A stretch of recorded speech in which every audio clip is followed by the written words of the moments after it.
Hello, everyone. Welcome back to National Park After Dark. Hey everyone, we got a special guest for you. We sure do. We are back with another Thursday episode with a guest. And today we are joined by someone whose voice you might actually recognize because they've been on here before. Andrea Lankford is joining us today. She's back on the show to discuss another amazing piece of writing that we have eagerly anticipated. When we first spoke with her over a year ago, when we were recording an episode discussing her book, Ranger Confidential, she had hinted towards a new book that she was working on.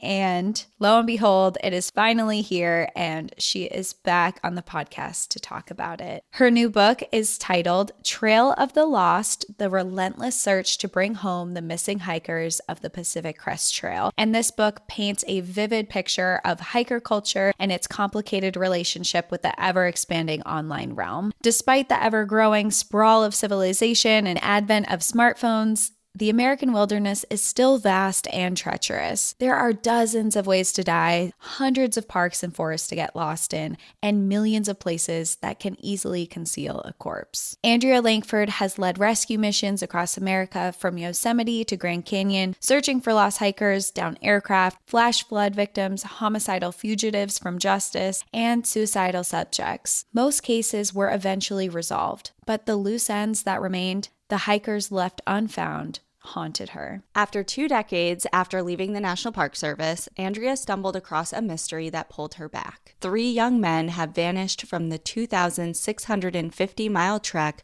of the PCT, and no one has been able to find them. Trail of the Lost tells the stories of the missing, their families, and others who can't help but get involved. Andrea is the author of Trail of the Lost and Ranger Confidential, a National Geographic top 10 book about U.S. parks, and 3 different trail guides. During her 12-year career as a law enforcement ranger with the National Park Service, she won several awards for her criminal investigations. After leaving the ranger ranks, this accomplished outdoorswoman thru-hiked the entire Appalachian Trail, kayaked from Miami to Key West, and was the first, along with Beth Overton, to mountain bike the 800-mile Arizona Trail.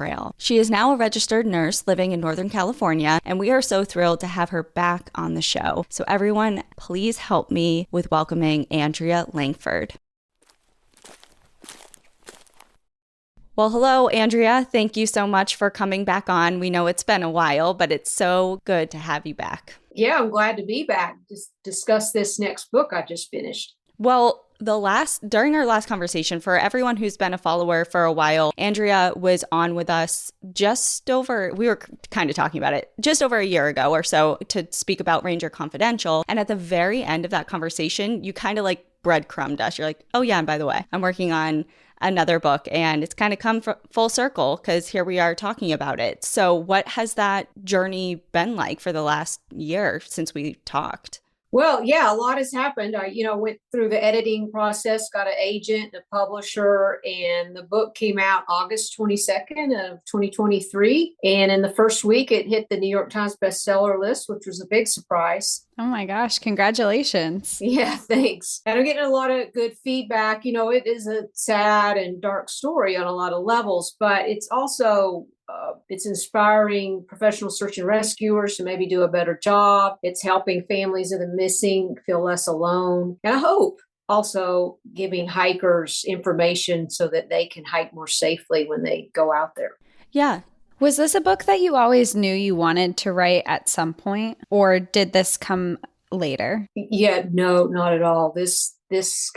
What happened was I heard about this case of a missing hiker, Chris Sylvia, 28 years old, and he was hiking the Pacific Crest Trail in Southern California when he vanished in February 2015. And when I heard about that case, it instantly reminded me of a case I'd worked in 1995 at the Grand Canyon when I was a supervisory park ranger. And I was organizing that search effort. And I failed to find this missing young man. And I had to tell his father that we were getting ready to wind down the search effort. And that was a hard thing for me to do. And that haunted me for decades.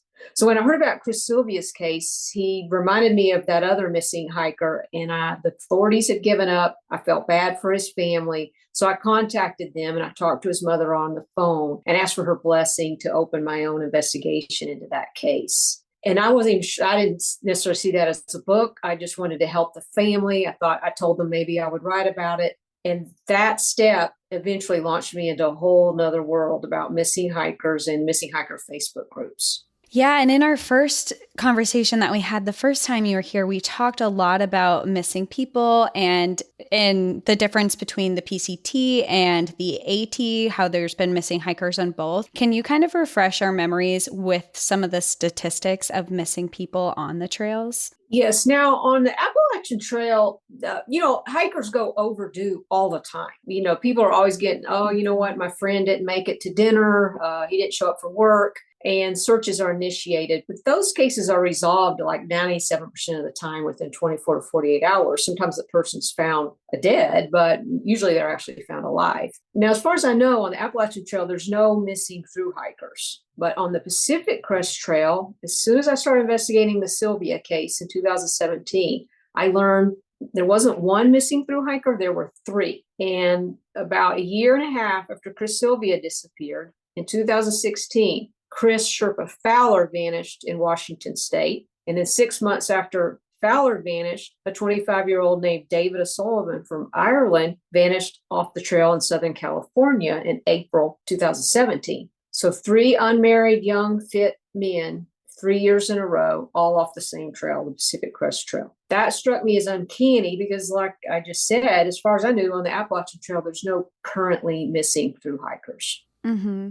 I feel like, too, when you think about through hikers especially, through hikers are always so prepared because you go out, you're mapping out the trails, you're planning things ahead of time, you know where you're going to be on those days. So to hear of 3 people missing who are all through hikers does come off, I think, just hearing it right away seems odd, given like what we hear of other people who have been missing, just because it is so planned out for through hikers. It seemed odd to me as well. I'm accustomed to hikers going missing. That doesn't shock me. It doesn't shock me when they're not found on occasion, but to have 3, all of them young men, 1 each year, 3 years in a row, that was uncanny, and I wanted to look into it further.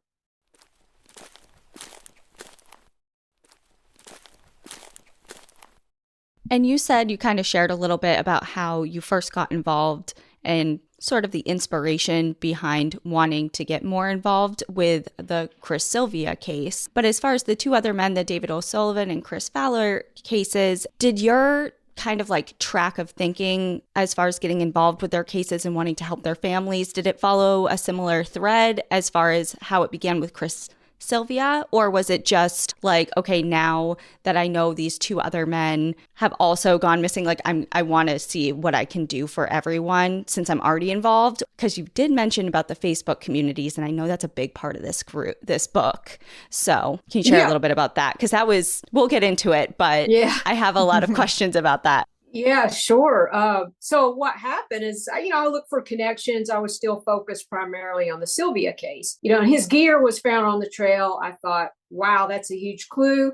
Maybe I'm going to actually solve this case. But I started to look for connections, and I joined the Chris Sherpa Fowler missing person Facebook group run by his stepmother, Sally Fowler. And I was very I would say fascinated by the exploits on that Facebook group, because a bunch of amateurs, they were really riled up with the no man left behind intensity, trying to help Sally find her son. And there's a lot of craziness and chaos going on, a lot of catfishers and wannabes and mansplainers and womansplainers, were on that site. But there were also some quiet heroes on that site. And one of those people was a woman named Kathy Tarr. And she was close to me in age. We were in our mid-50s at the time. And I noticed she announced on Facebook that she had spent the summer searching for Kris Fowler, just not getting paid, just a volunteer. And it was October. So she was going to leave Washington and drive all the way down to Southern California to initiate a search for David O'Sullivan, the Irishman. And she was going to be there the same time I was going to be there investigating the Sylvia case. So I begged her to meet me for dinner, and we started talking. And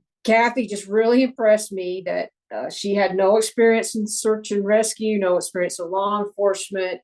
She was a relatively new hiker. And that is when you could say the book was born, because I was hooked. I wanted to know more about Kathy. I wanted to know more about these cases. I wanted to know more about this phenomenon of amateurs trying to find missing hikers. And wasn't she preparing for a through hike herself? and something happened. Didn't she get in an accident? Yeah, she did. She was really, she had her permit. It was March of 2017, which was the same month that David O'Sullivan started his through hike, coincidentally. And she was in New Hampshire practicing because she was going to be really prepared. Like you said, through hikers, not all of them, we could talk a little more about that later, but a lot of them do try to prepare. And she was in New Hampshire practicing in the snow how to arrest her fall with an ice axe. And she was climbing, I think she climbed 42 peaks or something in New Hampshire. She was getting ready, but she was in a car accident with a friend and it cracked her sternum. And there's not a whole lot you can do with a cracked sternum, but you shouldn't be hiking, big long trails with big heavy packs when you have a cracked sternum. So that crushed her plans to hike Pacific Crest Trail. But to go on and become involved with the PCT in just a completely unexpected, but, still worthy way I thought that was very interesting. Obviously it wasn't planned but it's odd where life takes you, and obviously she became a really central figure in this book. And just something about, obviously for everyone listening, the book follows the story of the three men and your journey, but it's like you're almost like, obviously you're a part of the book and you wrote the book and you're there for everything, but you really put everyone else kind of at the forefront, whether it's the families, Kathy, the Facebook groups, the amateur so many other people who came forward to offer their services and things like that. It was really cool the way that you wrote this book, because it wasn't like I was there and these were the people who are with me. It's kind of like the opposite. And I thought that was a really interesting approach to writing. If you might remember from Ranger Confidential was a lot like that. I get bored just writing about myself. In fact, my agent and the editors, they kind of push me, put more of yourself in there. But I insist on writing through other people's point of view, because I think that's important. It's fascinating to me, but I think for all of us, it's nice to see how other people think and see things. I think that's healthy and even inspiring for us. Yeah, and I think it's really amazing just hearing and reading stories like this where someone like Kathy Tarr doesn't have to, but decides to go out and look for these missing people. And same thing with you. I mean, you didn't have to go out and help these families and be out there looking for these people, but you did as well. So to read these stories and hear about them, I think it's really interesting. And it's really incredible that people are willing to go out and do that for other families. No, I think it's very inspiring. I could be jaded at times, and I found it very inspiring about Kathy, who represents a lot of other people who volunteer their own time and funds to try to help these families of the missing hikers.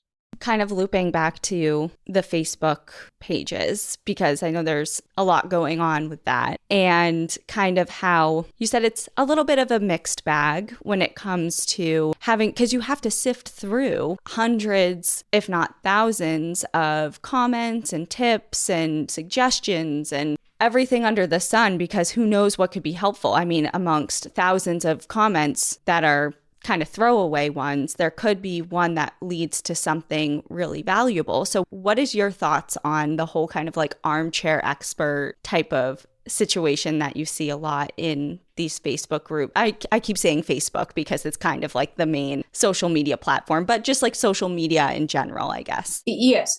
Yeah, I see it as the good, the bad, and the ugly. And the ugly are like the catfishers who pretend to be something they're not, the scammers, the trolls. And then the kind of bad is sometimes the emotional fervor that comes up in these Facebook groups, and people want to belong to it and be a part of it. I think it would trigger false sightings. People would claim to have seen these missing people, and then we would find out, I don't want to spoil too much of the book, but we would find out that they made it up. And that is very discouraging. Also, the bad is just people who are money born quarterbacking and not really adding anything to the search effort, taking energy away from it. But the good is people like Kathy Target came into this because of Facebook. Also, it's an excellent investigative tool. And if you read the book, you'll see that a lot of clues are found through the use of Facebook. And we can even track people's whereabouts. And that even led to us being able to prove that one of the sightings was false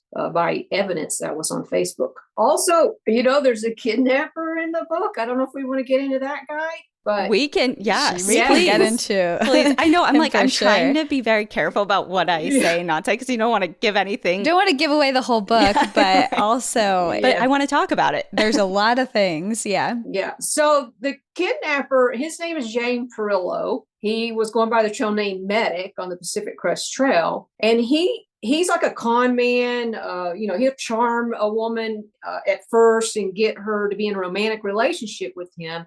And then he will turn controlling and mean and violent. And so he actually did this to a PCT thru hiker in 2018. Her name was Kira Moon. She went by the trail name Still Magnolia. And she eventually, long story short, she escaped from him and she had broken ribs. And law enforcement let him go. They weren't sympathetic to her. They let Perillo go. And this was in 2018. Well, those of us in the trail family, the Tramily, as we call it, we all got on Facebook and we started posting pictures of him and telling, his history. And he'd been doing this since 1994, at least, doing this to women. And so when law enforcement wasn't aggressive enough, we used Facebook and YouTube to warn other hikers. And this would force the kidnapper to bounce. He would go to the Continental Divide Trail, the Arizona Trail, back to the PCT. And so that kept the heat on him. And so I'm kind of proud of that so many of us, and we got criticized for doing that, but we've been vindicated now because Perillo is in custody because he did kidnap another woman and took her to New Jersey. And prosecutors used information that I had posted on Facebook to convince the judge not to grant him bail. Wow. That's amazing. That's another example of how social media can be very useful and helpful. And to be able to post his photo for other hikers who might not really be that much in contact with other people that much, just quick, hop on Facebook real quick, message your family and see their face and be like, wait a minute, I just saw him or I interacted with him earlier today. That's so important. And it reminds me too a lot. I live right near the Long Trail and I'm part of some of the hiking groups on Facebook. And last year, there was someone on the trail who had assaulted someone. And same thing, people started posting his picture, his trail name, which I don't remember. And I don't know where he is or what happened with that now. But a lot of people following that post were like, I saw him here. He was on this part of the trail. He was here last night. Like, watch out for him here. And it became like a thing where everyone was on the lookout and you're safer for it, really. Yeah, I think that's a great story of how the good that social media can do and the good that the trail family can do for each other by all of us watching out for each other. Yeah. Crazy that people thought that wasn't a good idea to be posting him after what he was doing. Yeah, they were trying to say that we were, slandering him, but we had proof. You want to be careful. Yeah. You don't want to slander or libel people. Or defame people. That's not cool. You could get sued. But that's not what we were doing. We had the proof of this. So they were being more protective of the violent criminal than they were of the victims, in my opinion, in that case. Yeah. And he did it again, clearly. So, I don't think he'll get out this time. Good. Hopefully not. Yeah.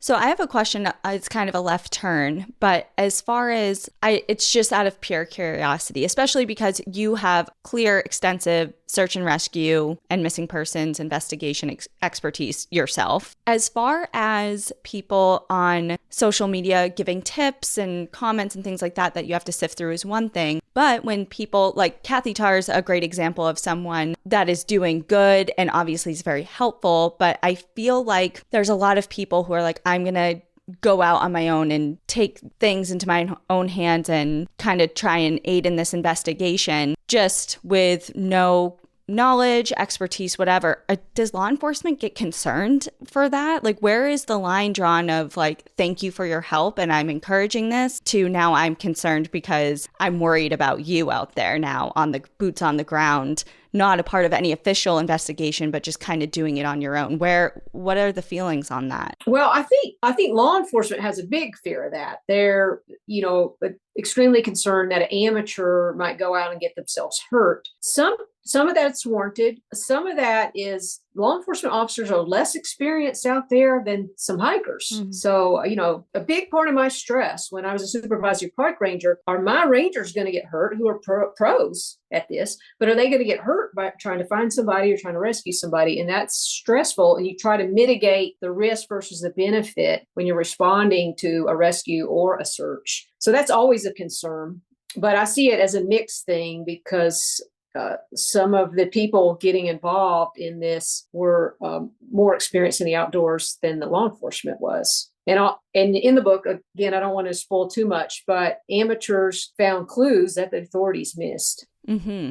Yes. Kind of a fresh set of eyes, too. It is. And it's a different perspective. And, a lot of law enforcement personnel aren't familiar with the trails or the area that they're in or the way a hiker operates and thinks. And, to have somebody who's in that kind of world and community to come in and give those fresh perspectives and new set of eyes can make all the difference. So on paper, it's kind of like, and sure, in the eyes of the families and loved ones, it's like, of course, the more the merrier. Like, yes, I would love more people coming to help our cause. But I know there's some issues with like red tape situations as far as like what's allowed, not allowed, different processes that you talk about a lot in the book too, of kind of like getting caught up in that, which is extremely frustrating as well. Yes, you're absolutely right. And some of it's for a good reason, like with drones are a very valuable search resource, even for cold cases at this point. But you can't fly a drone in national park without a permit. But to kind of go with what you're setting up here is I hope my book helps authorities read this and it helps them feel more open-minded to collaborating with non-government entities and look for ways to keep them safe as well and mitigate that risk because amateurs and non-government entities can bring something to these endeavors. Yeah. And it reminds me so much of, I just researched a story that I think at this point came out a couple of weeks ago by the time this episode is released. And it was a kind of similar thing as far as frustrations with wanting non-government agency support that was not allowed in certain situations. It was a case of a missing 3-year-old out in Colorado in the National Forest, Jared Atadero, and his family had people coming out of the woodwork offering them help from different dog teams and, veterans and expert trackers and things like that. And the sheriff's office was just not wanting people to get involved. That wasn't part of that integral team. And the Atadero family at first was very, very frustrated with that because they have all these people on the sidelines that in their mind could be combing through the mountains and looking for their child, but they're being held back by law enforcement. He does go on to explain in his book as well of looking back, I understand some of that, but from a father's perspective, it's almost impossible to accept. And even from his point of view as, a family member with he was a teacher. He had no experience with law enforcement or search and rescue, but for you, especially really seeing both sides because you've been on both. I don't want to say teams because we're all on the same team, right? You have the same goal, but just different approaches. It must be really an interesting way to kind of just see all sides of the coin during operations like that. Yes, it very much is. And I have a lot of sympathy for the father of that missing boy. And again, the authorities, this is also an emotional aspect to this. If they can find a way to safely allow the family to participate in the search or one little aspect of the search, it is therapeutic for the family, which also maybe they'll find him. The family will feel better about working with the agency, and it'll make the family feel more positive about the agency, even if the person's not found. Right. They'll feel like they were working together instead of I wanted to do something to help and you blocked me. Mm-hmm. That'll haunt them for the rest of their lives that they weren't allowed to use that resource. So the authorities, they need to be more open-minded and just find a safe way to allow these individuals to participate. Yeah. And it's interesting hearing you talk about all of this stuff, especially with your background as in law enforcement, as a ranger, and in your book at the very beginning, you talk about when you first go out investigating these and you approach someone on the trail and you felt more like a law enforcement officer, and you have this moment where you're like, wait a second, these are hikers, like I'm going to go out, buy them some food, like be a friend and come back. And how did you find that doing that instead of approaching strictly as a law enforcement officer changed your investigation? It helped me. Like I said, I needed to think more like a hiker and less like a cop, I think is what I say. And I did, because I'm a through hiker. I did the AT, in 1999. And so I knew the culture, I knew the language, and I needed to use that to my advantage. I'm also a nurse. And so sometimes I would use my nursing background in how I would relate to someone. So I'm switching back and forth all the time. And it's best to use the role or the persona that works for each individual case. You wear a lot of hats. Yes. Kind of going back to the three gentlemen that your book is all about. Obviously, you became quite close with Kathy Tarr, but are you still in contact with the families or loved ones of any of the gentlemen? Yes, still with Sally Fowler for sure. I keep up to date with the O'Sullivans through social media. I feel close to both of them. Joshua Sylvia, Chris Sylvia's brother, we communicate. He's on Instagram, by the way. He's a wonderful artist. Anybody wants to see his art. Yes, you just opened the floodgates. Yeah. You got to tell us where. I'll share it on my Instagram. I think it's Joshua Sylvia Art, something like that. Okay, yeah, because we'll get hounded for that. Yeah, no, I love his art. It's beautiful. Awesome. So yeah, no, I still keep in contact with all of them. They have a space in my heart forever.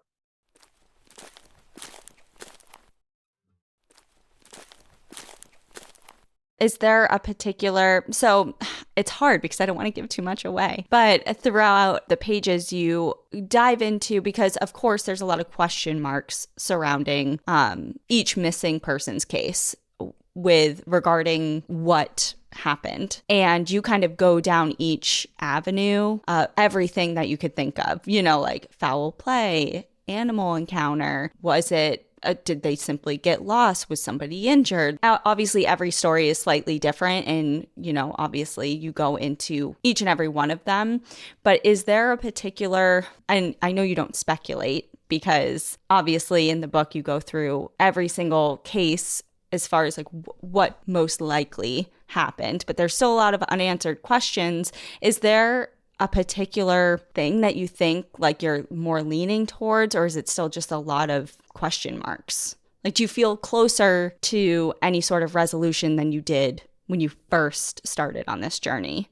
Yeah, unfortunately, no. But I do know more about, when a person goes missing, they're in the outdoors, there's a lot of suspects, not all of them are human. And I go through all the suspects, right? Mm-hmm. And on two of them, I feel it's probably most likely an environmental, weather-related or geologic-related threat. Mm-hmm. But one of them, the Chris Sylvia case, challenges me a lot. And one of the suspects, without spoiling too much, is something I laughed off. People talked about, well, maybe he joined a cult. And I laughed this off. I'm like, yeah, right, okay, like aliens, But then I learned there is an actual cult trying to recruit hikers off the Pacific Crest Trail, also on the Appalachian Trail. And they even hike the trail trying to meet hikers to entice them to come back to their farms where they can stay for a day or forever. So that was shocking. Is it the same cult, the Yellow Deli? Yes. Is where it's on the AT and the PCT. And even the Continental Divide Trail, they're on, what's the Camino Santiago in Spain. Oh, in Spain. Yep. Yeah. I think we talked about this last time, but one of my friends was hiking the AT and she was staying at the Yellow Deli in their hostel and she was like with the cult. You didn't tell us that. Really? You I didn't tell me didn't? that. Yeah. Oh, I thought I did. Oh, I went to meet up with her and she was just, they were charging like $4 a night for hikers. And they went in and she was like, oh, by the way, this is a cult. And I just figured it out. And when I got there, like you could very much tell. And they separated the men from the women. I was kind of screened when I was there. They didn't let me sit alone with the people who were hiking. So there was like a woman sitting in the room with us when I went in. And it was very much, they were trying to get my friend to join, and she had learned, she had been talking to them that they take all your money, they take all your belongings, and they really prey on people who are, a lot of people who are hiking, they're out there because they're trying to find themselves and they're sometimes in tough spots in their lives and they kind of prey on that. And I kind of saw it firsthand last summer. Yeah, so you see how it's a plausible theory for one or more of these missing hikers. Yeah, a lot of it is they're not supposed to communicate after either with their families. So it's certainly something to think about. So I know there's a lot of kind of like timelines and dates going on amongst these three stories. But from how long were you involved? Because you were out on the trails yourself. You weren't just communicating with the families or meeting with them. You were physically out doing searches as well. How long would you say you were working with the three cases?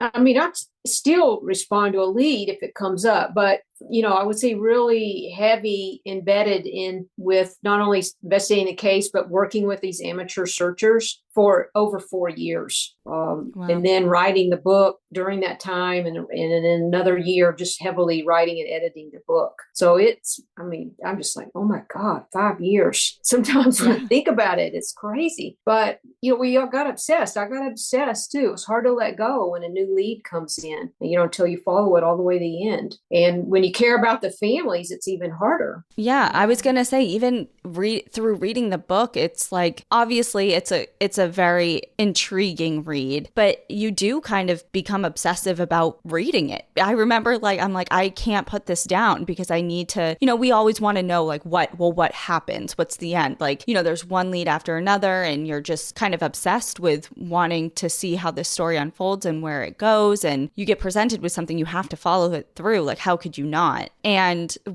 obviously all three of them were incredibly impactful. Every one of their stories, who they were or are as people. But the one that really stuck with me is, at least from the family side, was David O'Sullivan. And I think that's partially because his family isn't from here. Yes. They're not from the United States. So that adds just another layer of complexity when it comes to searching, dealing with a totally different country's protocols. And, because they're in Ireland, correct? Yes. Mm-hmm. And it's an extreme disadvantage. It's always horrible if you have a loved one go missing, but if they go missing in another country, it's just extra complicated. And that is part of the reason why, many reasons why Kathy Tarr is such an angel. And I'm sure the O'Sullivans would tell you that if they were here right now, is that they had somebody in the States who cared and was there for them all the time, morning, noon, or night, and following up on leads for them. So I know Kathy, even though, the ending isn't where we'd like it to be right now, that they view Kathy as an angel. Well, she's like a ride or die advocate, and it's one thing for someone to do that, but it's another thing for someone to do that for a complete, they're not strangers now. But they were. Yeah, but they were at some point. Yeah. And it's just incredible. And for her, obviously, the work's not done. And there's a lot of open-ended questions that it's like you said, it's still ongoing. You're still going to follow through with something if it comes across your desk. So yes. And Kathy, I don't want to say 3 weeks ago, Kathy was up in the mountains searching again. Wow. That's incredible. So has she, just a last kind of question about her, just because she's such a big part of the book as well. You talked to us a little bit in our last conversation, and you've mentioned it kind of throughout the book too, but just feeling a little burnt out from your career in general. You see a lot of bad shit. It's hard things. And you talk a little bit about just having a little bit of, I don't know because I relate it to compassion fatigue when we worked extensively in hospital settings with animals. You're still a nurse, so you're still in that world. But burnout of, a lot of unanswered questions and hard, difficult situations. And yet you go to do a project that is one of the hardest things positions you could be in. 3 cases of missing people. Did Kathy kind of reinvigorate your spirits a little bit with, wanting to dive back into a case that maybe reminded you of a not so happy ending? Yes, she totally did. She still does. I think burnout will always be a specter, haunting me. I'm older now. I don't have the same kind of stamina. So I really have to set boundaries with how much I can take on. But Kathy, the fact that she still has energy to do this stuff, and she's just 1 year older than me, she definitely inspires me. And it's just, she's like a side of me that, feels like it's old and tired, but it's still alive in her. That's amazing.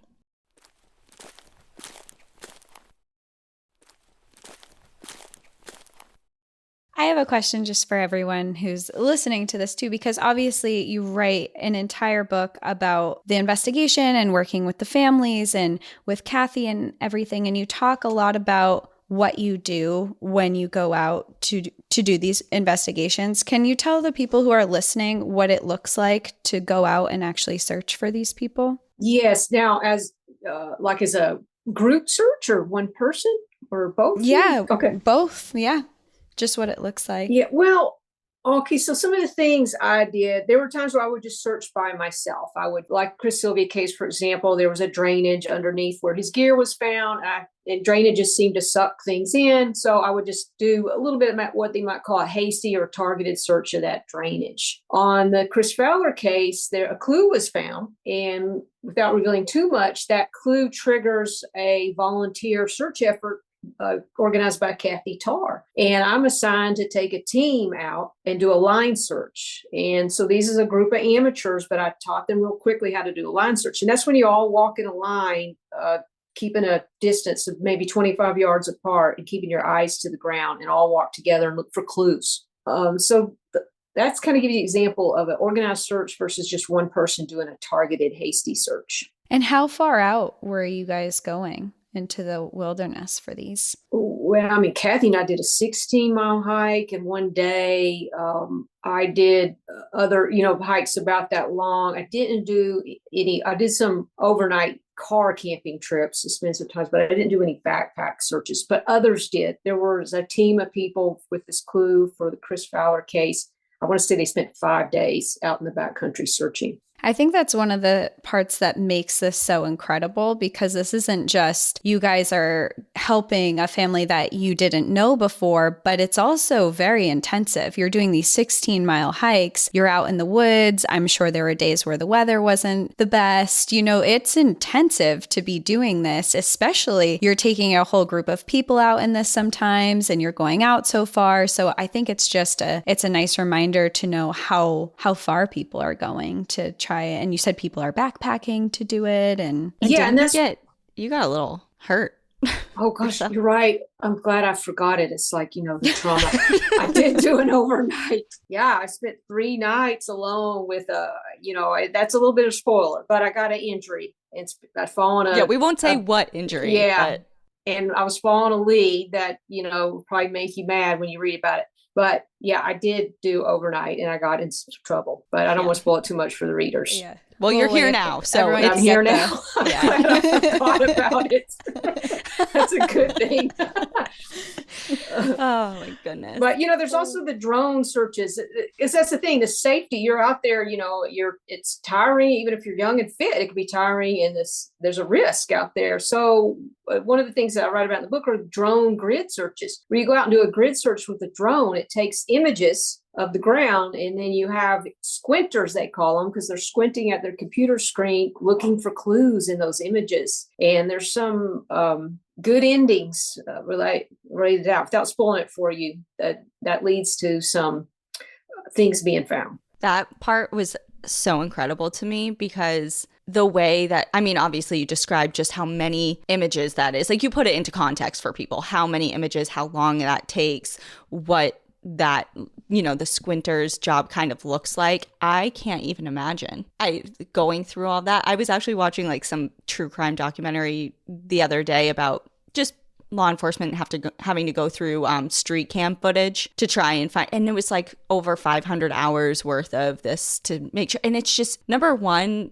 the pressure, because if you miss one thing in one image or 1 second of video footage, it could really make or break the whole thing. So with every image that the drone is coming back with, you're not just looking at a regular picture. I mean, you're looking at aerial footage of the forest or some sort of wild landscape that it's kind of like a what are those things? I Spy. The little it's so difficult. Where's Waldo? Yeah, that type of thing. But you also don't know if there's something there or not. Like, at least with Where's Waldo or I Spy, you know something's there. And it's still incredibly difficult to find it, let alone just looking at thousands of images, not knowing if something's there, but making sure that there isn't. And then it's like, you talk about, is that a bone? Is that a stick? Is that a rock? Is that a piece of gear? You know, like, and then you have to get everybody else involved to try and find out. And it's challenging, but it works. And at least 4 cold cases have been solved using that technique. 3 of them were found by the squinter, Morgan Clements, and all 4 of those cases, the drone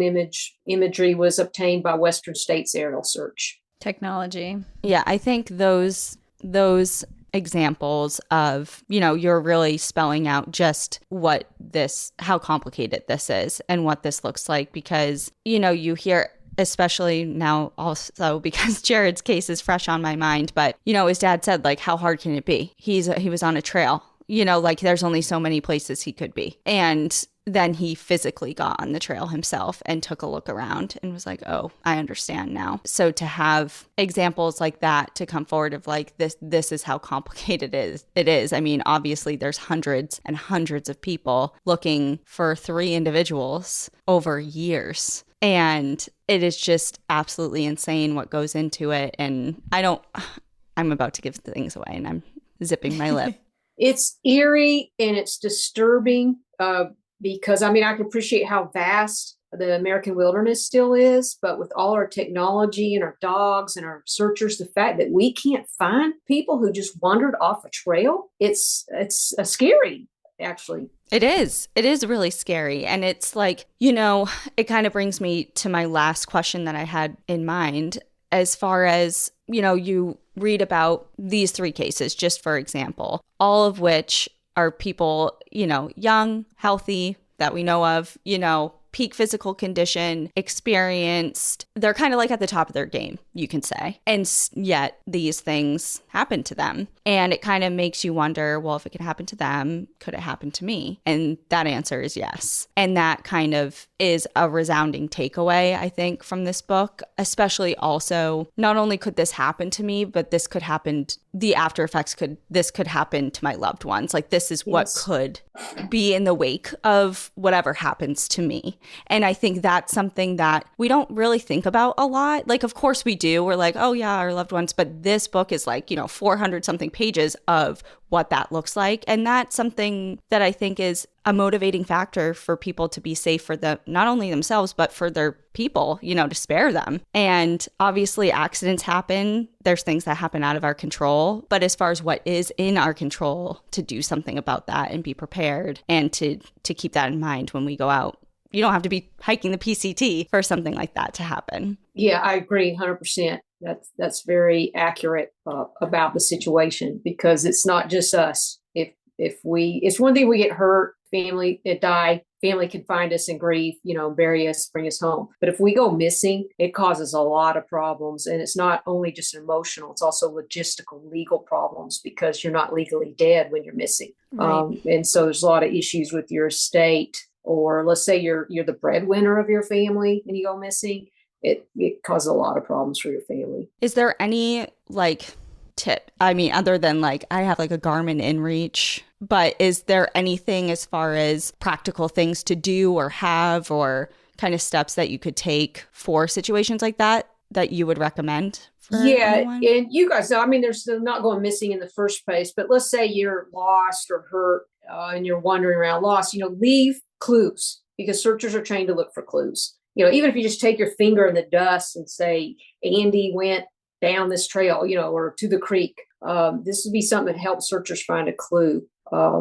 Tie something to a tree, anything that get out in the open and put rocks in so that they could see it from the aircraft. These are the kind of things you could do to help make sure you're found after you've gone lost. Bright clothing too. I always think there's like bright orange, bright yellow, like something, unless it's fall in New England, then maybe a different color. But I know, I think about that when I look at my wardrobe. I'm like, I am in all black, which is probably the worst I could be dressing. The squinters would hate that. They wouldn't find me. All black is not good. You. Well, obviously, you've had a very long journey with this. You've been doing it for years. And you said at the beginning of this conversation that you went into this not planning to write a book. That wasn't your first thought. When did you decide that you wanted to put this down on paper and make it a book? Once Kathy Tarr agreed to let me document her journey, I pretty much said, this is going to be a book. And then she introduced me to Sally Fowler. And I saw that, I had these three characters, myself, Kathy, and Sally Fowler, these three middle-aged women who were trying to find these three young men. And it obviously became such a story, but that's when I saw it was a book. And I also love how Kathy was kind of just like pretty wary of you. I know you're friends now, but at first she was kind of like, what are you up to? And can I trust you? Yeah. I think once we did that hike, I think that was within a week after I met her, we felt we felt comfortable with each other enough after that. And we worked a lot of leads together, and there's scenes in the book of Kathy and I working together. Yeah. Amazing. Just kind of wrapping this up for your book, when people do go out and read it, what would you like readers to take away from the stories of the three missing men? If you're going to do a through hike, look at it as an expedition, not just a spiritual. I mean, have fun. Let it be a time for spiritual growth, but also view this as an outdoor expedition. Maybe you're not climbing Mount Everest, but it's not just a short little walk in the woods near your house.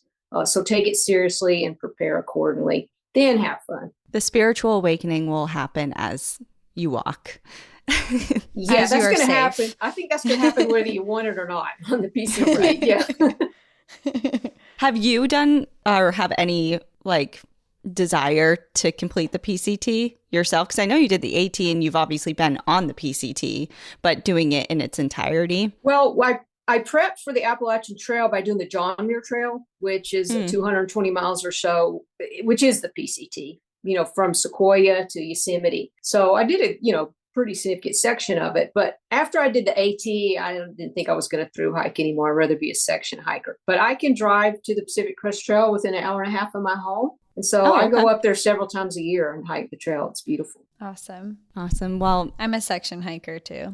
Yeah, I'm not about. I mean, you have an accomplishment. You can be like, check, and moving on. Exactly. So dare I ask, because I have to, are you working on anything else right now? No, I'm finishing up the book promotion, and then I want to take a break and enjoy the outdoors myself. There's a foundation that's created, the O'Sullivan Foundation, and I do help them out. I have worked some other cases for them. And so occasionally I will work another missing hiker case, but for the most part, I'm going to take a break here. A well-deserved break. Yeah. Well-deserved, yeah. I mean, because last time we talked, you hinted at this book, but lo and behold, you had already been, working on it for years. And so I just didn't know if you were secretly working on anything else that next year you're going to be like, hey, by the way, during our last conversation, this is what I was doing. Yeah, no, not right now. Not right now. There is some interest in adapting Trail of the Lost for film. So that might be something in the works. Okay. Oh, wow. Well, that is definitely something. That's big news. Yeah. So, well, congratulations on all your success. Obviously, Ranger Confidential is kind of I don't want to say a household name, but it kind of is in our community, at least, For sure. And Trail of the Lost is it's an amazing piece of work, and you shared the stories so well and really made everyone fall in love with each of the hikers and their loved ones. And you end the book feeling like you're a part of something too, or at least wanting to be part of, it encouraged me to, I was a part of the, when I lived in Washington, I was a part of the Washington Hikers and Climbers Facebook group, but I moved since then, obviously back to Colorado, and it made me think, kind of spark it, like, oh yeah, I should probably join a local Facebook page, because even if I don't want to do anything formal, like it's good to know what's going on. Because if I'm hiking, regardless, I would like to know if there's something going on that I could be helpful in if I'm going to be out there anyways. So it's just good to know what's happening. And like Cassie shared with what happened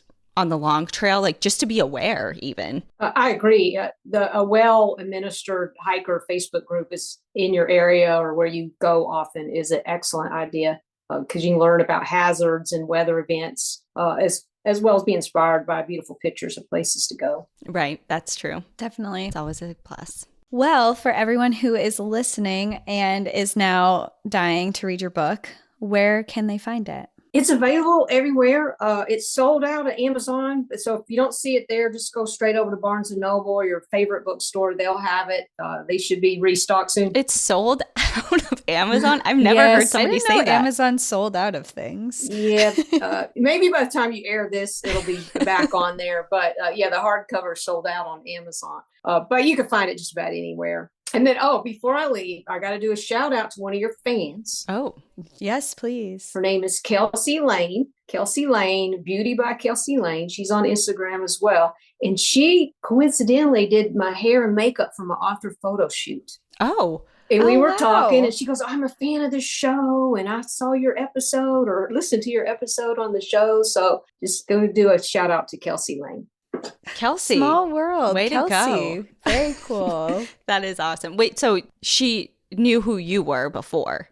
I don't think she knew until we started talking about him. She put two and two together. Oh, and she probably freaked out. She was awesome. So I just thought that was cool, these little connections that happen. Yeah. You never know who you're going to meet. That is cool. Yeah, we get people all the time talking about, the episode we did with you and your books and, just how the conversation inspired people and just the stories you shared in especially the first one. And I'm sure we'll get a lot of positive feedback for this as well. And if Amazon sells out again, you know why. Cool. Well, thank you, Andrea. Thank you for coming on. It was great to have you. Yeah, thank you so much. Thanks for having me again. And everybody hike safe, hike smart, have fun. All right. Bye, everyone. Oh, bye. Wait. You're forgetting how we say bye. I'm like, okay, bye, everyone. Okay. So everyone enjoy the view. But watch your back. Okay, goodbye.